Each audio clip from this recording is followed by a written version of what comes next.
Someone told you to just sit still and breathe through the paralysis. You tried it once, for 4 minutes, and it made everything worse. That's not you failing at meditation. That failed attempt wasn't proof meditation doesn't work for you. It was proof you were handed the wrong version of it entirely. Here on ADHD Resolve, we're going to walk through exactly why standard meditation can backfire during ADHD paralysis. And by the end, you'll know the one specific shift that turns it from useless into something that actually gets you moving. You're not too restless for stillness. You're not doing it wrong. There's a real reason silence made things worse. And there's an equally real reason a different approach works. And that part is coming up right after this. Picture the paralysis itself as your brain standing in front of a locked door with no visible handle anywhere, unable to find the first physical step to take.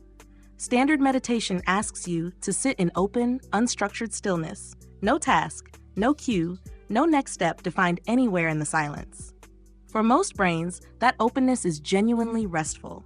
For a brain already frozen at a locked door, research suggests removing every external cue actually removes the one thing that could have helped it find the handle. So instead of finding calm, you find more of the exact same freeze, just quieter and somehow heavier than before. That's the part almost nobody ever explains to you. But here's the piece that changes everything.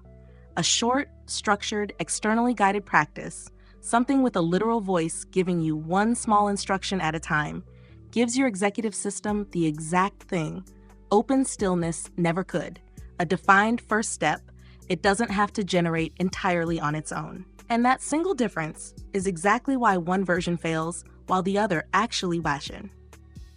This same pattern shows up anytime you're handed advice built for a completely different kind of brain than yours, more often than you'd probably expect.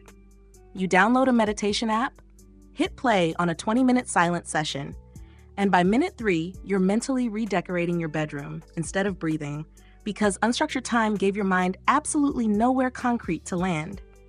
You tried journaling to work through the freeze, staring at a blank page that's somehow just as paralyzing as the task you were avoiding in the first place, because a blank page is still a locked door with no visible handle anywhere on it.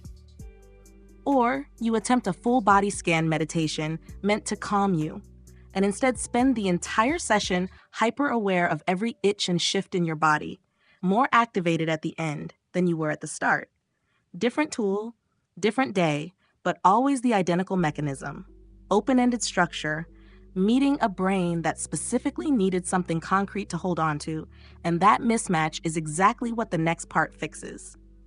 Somewhere along the way, someone convinced you that if meditation isn't calming you down, you must be doing it wrong, or you're simply too restless a person for mindfulness to ever really work for you. That belief blames your character for what is actually a mismatch between the tool and the specific mechanism behind your freeze. Restlessness has nothing to do with whether structured guidance can actually reach a paralyzed executive system in the moment it matters. You can be fully capable of deep, sustained calm and still need a completely different entry point than the one everyone else was casually handed. Research suggests brief, structured, externally cued practices can support task initiation in ADHD, specifically because they supply the missing first step, rather than asking your brain to generate one out of pure silence. The reality is, you were never bad at meditation, and you never were. You were simply given a version built for a brain that doesn't freeze at locked doors the way yours sometimes does. And now you finally know the difference between the two. Once this clicks, the guilt around hating meditation quietly disappears, maybe for the first time in years.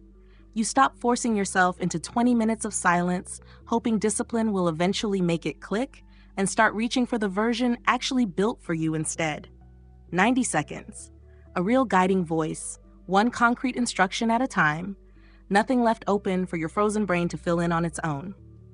You start using it specifically at the locked door moment, not as a daily wellness ritual you dread, but as an actual tool aimed directly at the freeze itself, right when you need the handle most. This isn't about becoming someone who can finally sit in silence for 20 minutes. It's about matching the tool to the exact mechanism that's actually stopping you. And once you do that, The next step you take almost surprises you with how easy it suddenly feels to reach for. Here's the one thing to remember before you write off meditation completely. The problem was never you. It was the version you were handed, built for a brain that doesn't freeze the way yours does. Try 90 seconds of guided, structured practice the next time you hit a locked door, not 20 minutes of silence that only makes it worse. If this finally explained why meditation never worked the way everyone promised it would, subscribe to ADHD Resolve now, because next week we're walking through the exact 90-second script you can use Take a deep breath. the very next time Now, you freeze. pick up your pen